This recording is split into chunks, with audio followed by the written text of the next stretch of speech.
राधे राधे दोस्तों, स्वागत है आपका आपके चैनल में। बहुत पुरानी बात है। तिलकपुर नाम के एक गांव में बड़ा ही धनी आदमी रहता था। भगवान ने उसका घर मानो सोने से पाट दिया था।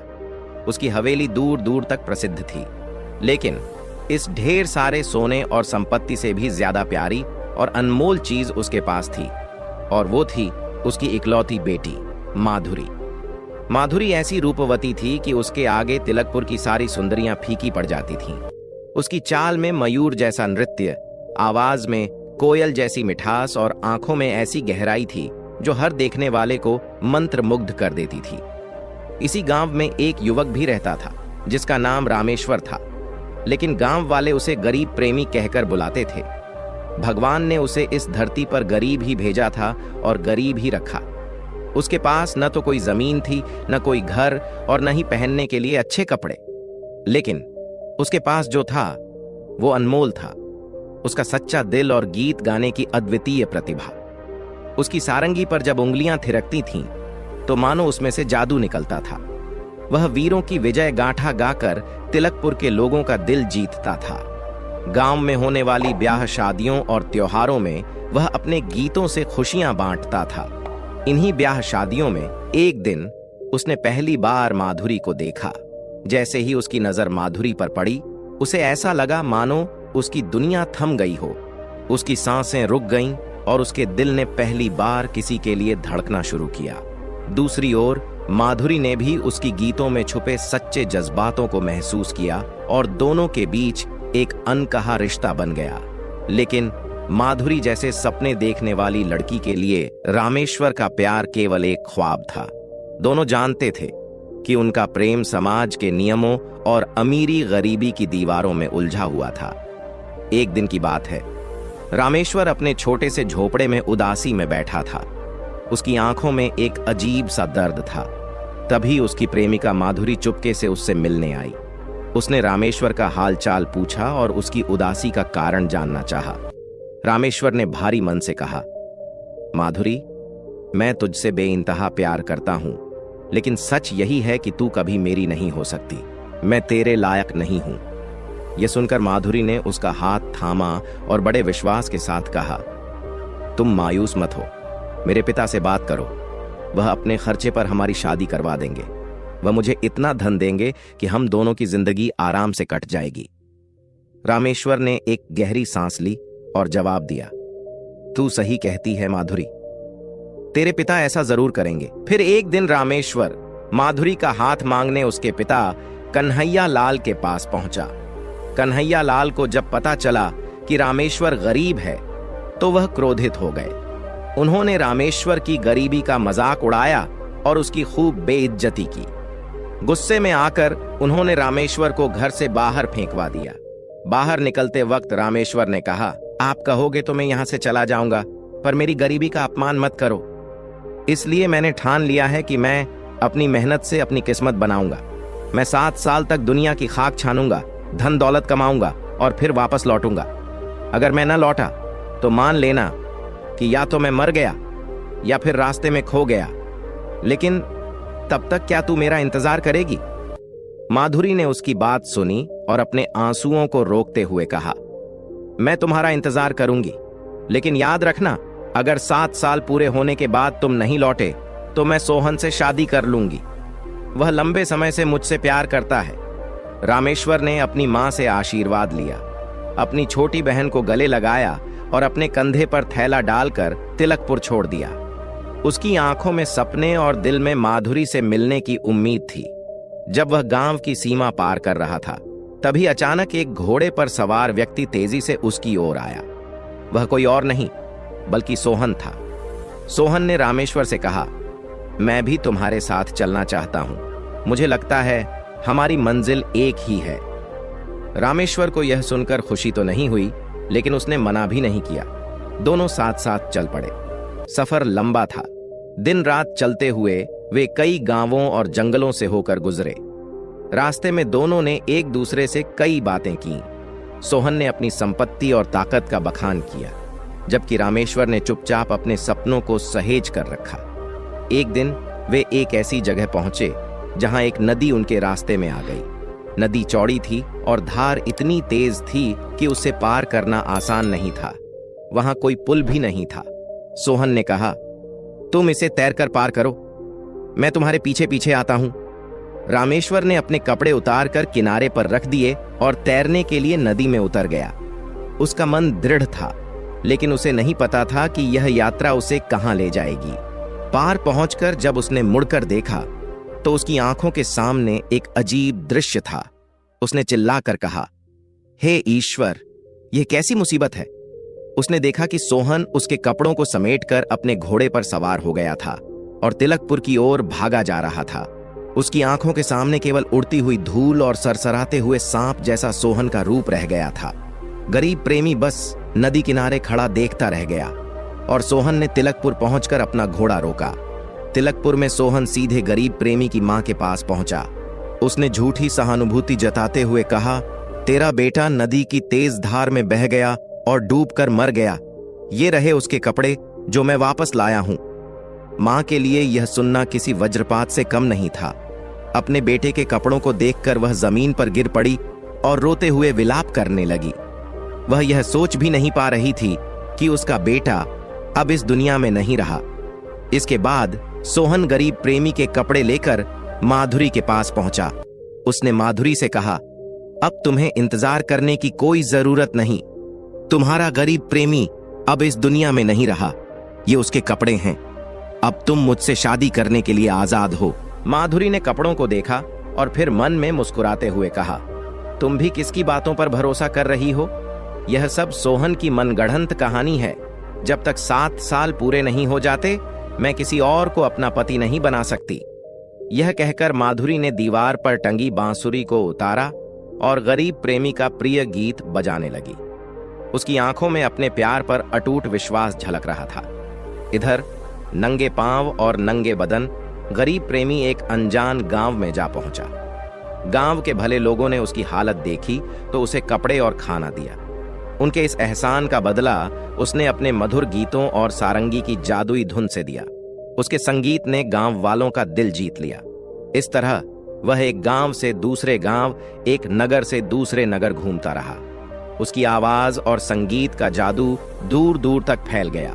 घूमते घूमते वह अंततः रामनगर में जा पहुंचा। वहां उसने एक सराय में शरण ली। सराय के भीतर उसने सारंगी मांगकर गाना शुरू किया। उसका गीत इतना मधुर था कि आसपास के लोग मंत्रमुग्ध हो गए। संयोगवश उन दिनों रामनगर के राजा, जो संगीत के बड़े शौकीन थे, अपने दरबार के लिए एक अद्वितीय गायक की खोज में थे। लेकिन जितने भी गायक राजा के पास आए, कोई उनके दिल को छू नहीं पाया। राजा के नौकर भी अच्छे गायक की तलाश में थक चुके थे। तभी सराय के पास से गुजरते समय उनके कानों में एक जादुई आवाज गूंजी। वे तुरंत उस आवाज की दिशा में लपके और सराय के भीतर पहुंच गए। गरीब प्रेमी को देखकर उन्होंने कहा, चल हमारे साथ, हमारे राजा को तेरे जैसा गायक चाहिए। गरीब प्रेमी ने शांत स्वर में उत्तर दिया, मैं आजाद आदमी हूं। तिलकपुर मेरा घर है और मैं मुसाफिरी करता हूं। मैं गाता जरूर हूं, लेकिन तब जब मेरा दिल करे। तुम्हारा राजा मेरा मालिक नहीं है। लेकिन राजा के नौकरों ने उसकी कोई बात नहीं सुनी। वे जबरदस्ती उसे राजा के दरबार में ले गए। राजा ने आदेश दिया, गाओ। गरीब प्रेमी ने अपनी सारंगी उठाई और गाना शुरू किया। उसका गीत माधुरी के रूप और उसके प्रेम का तराना था। गाने की हर पंक्ति में प्रेम और दर्द छलक रहा था। गर्वीले राजा को उसका यह गीत इतना पसंद आया कि उन्होंने तुरंत उसे अपने दरबार में जगह दे दी। राजा ने उसकी प्रतिभा से खुश होकर उस पर सोने चांदी की वर्षा कर दी। उसे एक से एक बढ़िया कपड़े, शानदार भोजन और ऐशो आराम की चीजें दी गईं। गरीब प्रेमी अब रंगीन जीवन जी रहा था। उसके पास अब किसी भी चीज की कमी नहीं थी।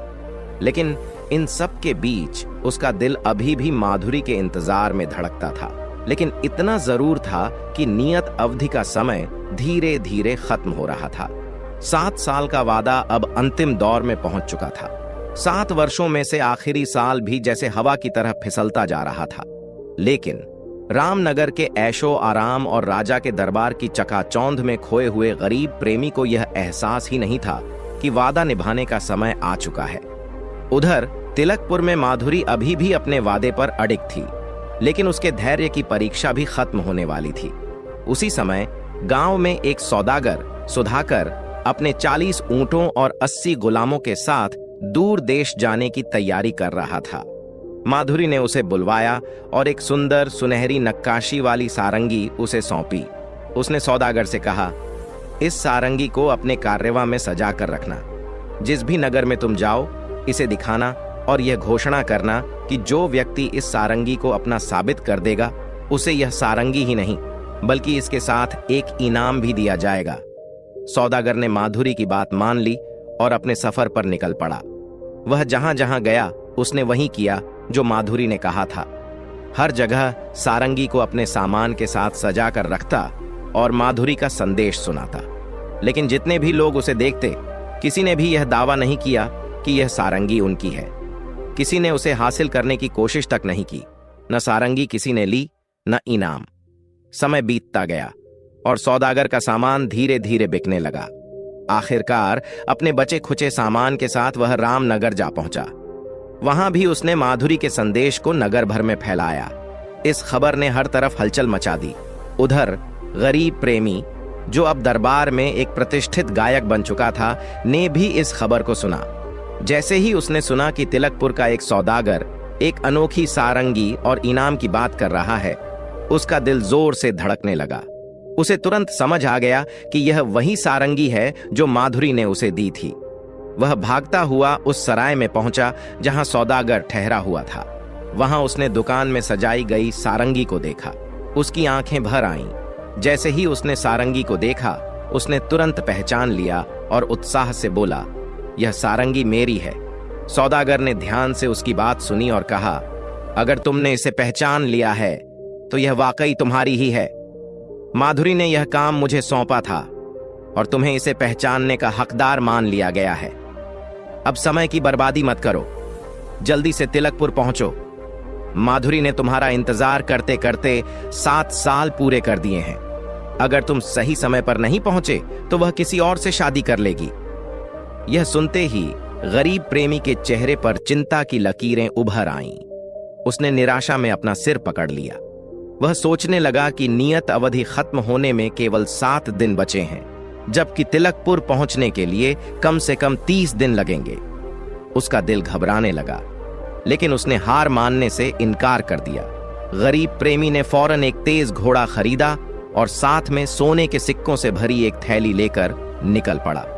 उसने घोड़े को अपनी पूरी ताकत से दौड़ाना शुरू कर दिया। रास्ते में जंगल, पहाड़, नदियां, हर बाधा को उसने पार किया। उसे किसी भी तरह माधुरी तक पहुंचना था, लेकिन जैसा कि अक्सर होता है, किस्मत ने उसका साथ नहीं दिया। एक घने जंगल से गुजरते हुए उसके घोड़े ने एक बड़ा पत्थर देखकर ठोकर खाई। घोड़ा बुरी तरह से लड़खड़ा गया और गरीब प्रेमी को लेकर जमीन पर गिर पड़ा। गरीब प्रेमी के शरीर पर गहरी चोटें आईं। वह जमीन पर पड़ा दर्द से कराह रहा था। उसकी आंखों के सामने अंधेरा छाने लगा। घोड़ा जमीन पर पड़ा हाँफ रहा था और गरीब प्रेमी का सफर वहीं थम सा गया। लेकिन उसके दिल में अभी भी माधुरी से मिलने की आस बाकी थी। उसके होठों पर बस एक ही नाम था, माधुरी। गरीब प्रेमी की आंखें खुलीं तो उसने खुद को एक कुटिया में लेटा पाया। उसके चारों ओर एक शांत और पवित्र वातावरण था। सामने एक साधु खड़ा मुस्कुरा रहा था। गरीब प्रेमी ने दर्द से कराहते हुए पूछा, मैं यहां कैसे आया? साधु ने नरम आवाज में कहा, तुम्हें जंगल में बेसुध पाया। मैं तुम्हें अपनी कुटिया में ले आया। तुम्हारी दशा बहुत खराब थी, अब तुम्हें बेहतर लग रहा होगा। गरीब प्रेमी ने अपनी प्रेम कथा, 7 साल का वादा और तिलकपुर लौटने की कोशिश में मिले दुख और धोखों का पूरा हाल सुनाया। अंत में उसने निराशा में कहा, अब तिलकपुर पहुंचना असंभव है। मेरी प्रेमिका माधुरी शायद अब किसी और की हो चुकी होगी। मैं अपना वादा तोड़ चुका हूं। अब मेरे पास आत्महत्या के अलावा कोई और रास्ता नहीं। साधु ने गंभीर होकर कहा, बेटा, ऐसी बातें केवल कायर करते हैं। तुमने सच्चा प्रेम किया है। सच्चा प्रेम करने वाले कायर नहीं होते। गरीब प्रेमी की आंखों में आशा की हल्की सी चमक आई। साधु ने कहा, चिंता मत करो, मैं तुम्हारी मदद करूंगा। साधु ने एक सफेद घोड़ा गरीब प्रेमी के सामने लाकर खड़ा किया। वह घोड़ा मजबूत और तेज था उसकी चमकती आंखों में अद्भुत ऊर्जा थी। साधु ने कहा, यह मेरा सिद्ध घोड़ा है, यह 7 दिन में तुम्हें तिलकपुर पहुंचा देगा। इसके साथ मैं तुम्हें एक और चीज देता हूं, यह सिद्ध मिट्टी है, इसे अपने पास रखना। अगर इस मिट्टी का लेप किसी अंधे की आंखों पर करोगे तो वह फिर से देख सकेगा। अब जाओ, ईश्वर तुम्हारी रक्षा करें। गरीब प्रेमी साधु का आभार मानकर सफेद घोड़े पर सवार हुआ।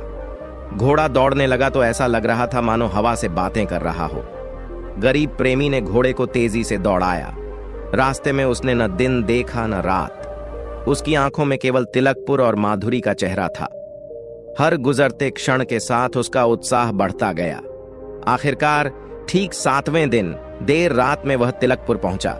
गांव की गलियों से गुजरते हुए वह अपने पुराने घर पहुंचा। घर अंधेरे में डूबा हुआ था। उसकी आंखों में आंसू भर आए। कांपते हाथों से उसने दरवाजा खटखटाया और रोते हुए अपनी मां को पुकारा, मां, दरवाजा खोल, भूख के मारे मेरा बुरा हाल है, रहम कर और अपने मुसाफिर बेटे को अंदर आने दे। अंदर से उसकी मां की कमजोर और बुझी हुई आवाज आई, राहगीरों को शरण देने के लिए अमीर लोगों के घर मौजूद हैं। सारे नगर में ब्याह शादियां हो रही हैं, वहीं जा, वहीं तेरी रात मजे से गुजरेगी। गरीब प्रेमी की आंखों से आंसू बहने लगे। वह कांपती आवाज में बोला, मां, यहां पर मैं किसी को नहीं जानता, इसीलिए तुझसे ही विनती करता हूं, अपने मुसाफिर बेटे को अंदर आने दे। यह सुनकर उसकी बहन की आवाज आई, मैं देखती हूं मां, दरवाजे पर कौन है। लेकिन उसकी मां ने झिड़कते हुए कहा, नकारा लड़की, तू अनजान युवक के सामने जाएगी और उसकी आवभगत करेगी। देखती नहीं, मैं अंधी हो चुकी हूं। 7 साल मैंने आंसू बहाए हैं और अब मुझे कुछ दिखाई नहीं देता। मां की झिड़कियां सुनकर भी लड़की ने हिम्मत जुटाई और दरवाजा खोल दिया। गरीब प्रेमी अंदर आया और चारों ओर देखने लगा। उसकी मां और बहन दोनों उसे पहचान नहीं पाईं। मां की आंखें अंधी हो चुकी थीं और बहन उसे पराया समझ रही थी। गरीब प्रेमी की नजर दीवार पर लटकी अपनी सारंगी पर पड़ी। वह वहीं खड़ा रह गया। सारंगी पर धूल की मोटी तह जम चुकी थी। उसने कांपती आवाज में मां से पूछा, मां, वह दीवार पर क्या लटका है? बुढ़िया ने झुंझलाकर जवाब दिया, सारंगी है। और तू कैसा मेहमान है जो बेतुके सवाल पूछ रहा है? इतना गनीमत समझ कि तुझे एक आध रोटी मिल जाएगी। सुबह होते ही यहां से विदा हो जा। गरीब प्रेमी ने धीरे से कहा, मां, मैंने पहले ही कहा है कि मैं तेरा बेटा हूं और यह मेरी बहन है। मैं बस यह जानना चाहता हूं कि दीवार पर लटकी यह सारंगी कहां से आई? बुढ़िया ने थके हुए स्वर में कहा, यह सारंगी मेरे दुखियारे बेटे की है। वह 7 साल पहले हमें छोड़कर चला गया था। तब से यह सारंगी दीवार पर लटकी हुई है। गरीब प्रेमी की आंखें भर आईं। उसने अपनी बहन से कहा, बहन, इसे उतारकर मुझे दिखा दे। लेकिन उसकी मां ने सख्ती से कहा, यह नहीं हो सकता। यह सारंगी मेरे बेटे की निशानी है, कोई इसे छू नहीं सकता। गरीब प्रेमी वहीं खड़ा रहा, आंखों में आंसू लिए और मन ही मन माधुरी के इंतजार की घड़ियां गिनने लगा। किसी भी जीवित आदमी ने उस सारंगी को अपने हाथों से नहीं छुआ था, लेकिन उसकी बहन अपने भाई की गंभीरता और विनम्रता देखकर उठी और दीवार से वह धूल भरी सारंगी उतारकर उसे दे दी। उसने धीरे से सारंगी को उसके हाथों में थमाया। गरीब प्रेमी ने सारंगी को अपने हाथ में लिया और उसे ऐसा महसूस हुआ जैसे वह अपनी खोई हुई आत्मा को फिर से पा रहा हो। उसकी आंखों में एक गहरी चमक थी। उसने आकाश की ओर अपनी आंखें उठाईं और भगवान से प्रार्थना की, हे ईश्वर, मैं अपने मन की इच्छा पूरी करने के लिए जा रहा हूं, कृपा करके मेरा साथ देना। फिर उसने सारंगी के तांबे के तारों को हल्के से छेड़ा। तारों से झंकार उठने लगी, मानो उन तारों में 7 सालों से दबे हुए दर्द की आवाज गूंज रही हो। उसके बाद गरीब प्रेमी ने एक दर्द भरा गीत गाना शुरू कर दिया। वह गीत इतना भावुक था कि उसकी मां की अंधी आंखों से आंसुओं की धारा बहने लगी। वह रोते हुए बोली, तुम्हारा नाम क्या है अजनबी? अपने गीत से तुमने मेरे हृदय को छलनी छलनी कर दिया। तेरी आवाज मेरे बेटे की आवाज से मिलती है। बता, वह कब लौटेगा? गरीब प्रेमी ने अपने गहरे दर्द और प्रेम के साथ अपनी मां को यह समझाने की कोशिश की कि वह वही खोया हुआ बेटा है। लेकिन मां, जिसने 7 सालों में केवल निराशा और अंधकार देखा था, यकीन करने को तैयार नहीं थी। उसने उसे भूत समझा और उसकी बात को मानने से इनकार कर दिया। कुछ मिनटों तक सन्नाटा छाया रहा। गरीब प्रेमी ने भारी दिल से कहा, मेरी प्यारी माँ, कम से कम इतना तो कर कि यह सारंगी मुझे कुछ समय के लिए दे दे। मैं इसे लेकर अपना नसीब आजमाना चाहता हूँ। मैंने सुना है कि पास ही में एक शादी हो रही है। मेरी बहन मुझे वहां का रास्ता दिखा देगी। मैं गाऊंगा, सारंगी बजाऊंगा और जो कुछ भी कमाऊंगा उसे तुम दोनों के साथ साझा करूंगा। माँ ने गुस्से में कहा, नहीं, मैं यह नहीं मान सकती। जब से मेरा बेटा गया है, यह सारंगी कभी घर से बाहर नहीं गई। ये मेरे बेटे की आखिरी निशानी है। गरीब प्रेमी ने दृढ़ता से कहा, माँ, तू सारंगी की चिंता मत कर, मैं इसे अच्छे से संभालूंगा। देख, यह सोने के सिक्कों से भरी थैली ले। अब यह सारंगी मेरी जिम्मेदारी हुई। बुढ़िया ने थैली को टटोला। यह जानकर कि थैली वाकई सोने के सिक्कों से भरी हुई थी, उसने भारी मन से सारंगी ले जाने की इजाजत दे दी। बहन ने उसे रास्ता दिखाया। वह उसे उस धनी घर तक ले गई जहां शादी की दावत हो रही थी। शादी की धूमधाम पूरे इलाके में गूंज रही थी। अपनी बहन को दरवाजे पर छोड़कर गरीब प्रेमी अकेले भीतर चला गया। उसकी बहन वहीं खड़ी होकर देखती रही, क्योंकि वह जानना चाहती थी कि अब आगे क्या होगा। दूसरी ओर माधुरी उसी घर में थी। वह अपनी सहेलियों के साथ पर्दे के पीछे बैठी हुई थी। उसकी आंखों में दर्द और निराशा थी। उसने अपने भाग्य को मानने से इनकार कर दिया था। एक हाथ में उसने झर का प्याला पकड़ा था और दूसरे में तेज खंजर। उसने अपने दिल में ठान लिया था कि सोहन के पलंग पर पांव रखने से पहले वह अपनी जान दे देगी। शादी की चहल पहल और शोरगुल के बीच माधुरी अचानक चौंकी। उसने सुना कि कोई अजनबी आया है और उसने गीत गाने की इजाजत मांगी है।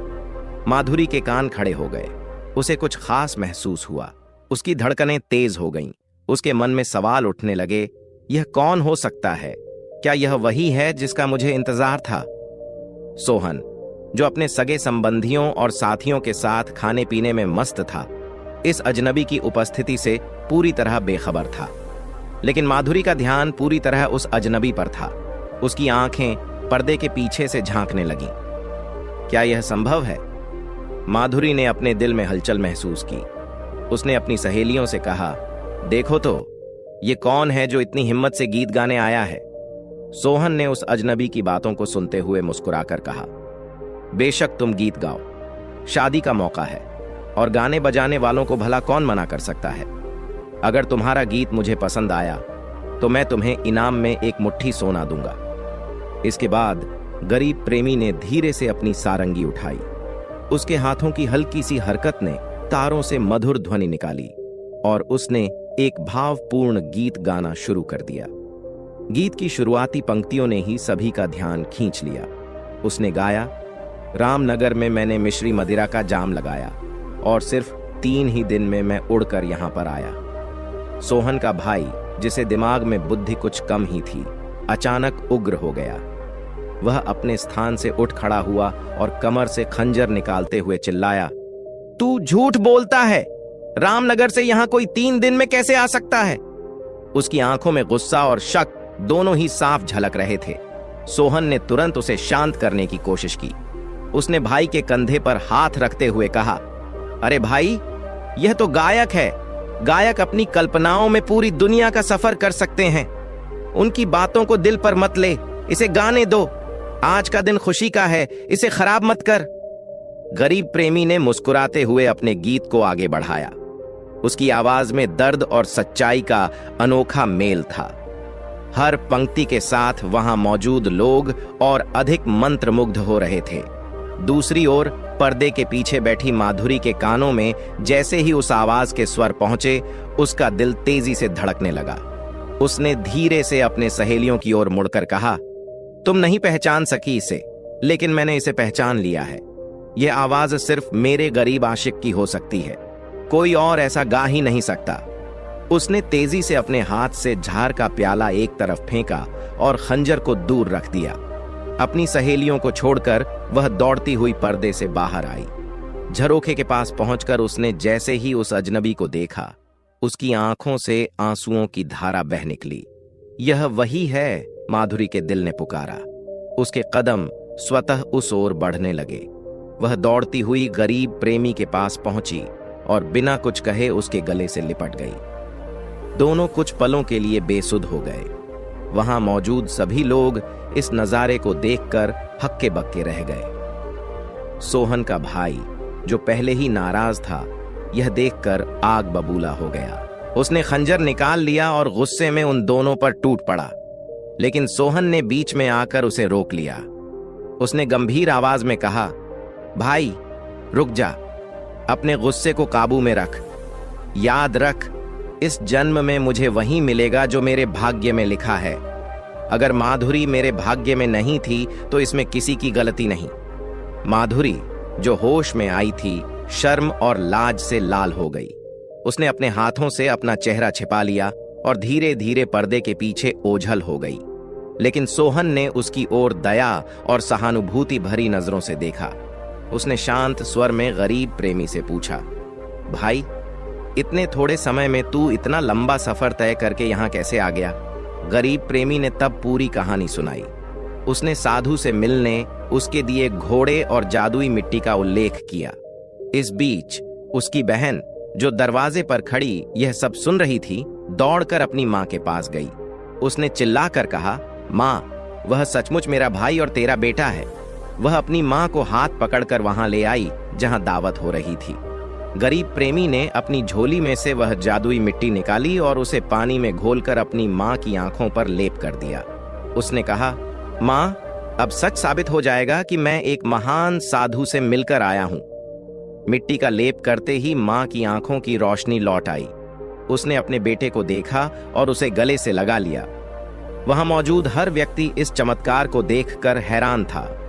सोहन, जो पहले माधुरी से विवाह करना चाहता था, ने बड़ी विनम्रता से माधुरी का हाथ उठाकर गरीब प्रेमी के हाथों में थमा दिया। उसने कहा, यह अब तुम्हारी है। मैं तुम्हारे सच्चे प्रेम और साहस की कद्र करता हूं। इसके बाद गरीब प्रेमी ने सोहन से कहा, तुम्हारा बड़ा एहसान है। मेरी बहन भी किसी राजकुमारी से कम नहीं। उसे भी तुम्हारी पत्नी बनना गर्व की बात लगेगी। फिर गरीब प्रेमी और माधुरी का विवाह हुआ और दूसरी तरफ सोहन और गरीब प्रेमी की बहन का भी। दोनों परिवार हंसी खुशी एक नई और सुखद जिंदगी बिताने लगे। तो दोस्तों, आपको आज की कहानी अच्छी लगी तो चैनल को सब्सक्राइब करके हमें सपोर्ट कर दीजिए और कमेंट्स में राधे राधे लिखना न भूलना। फिर मिलते हैं एक नई कहानी के साथ।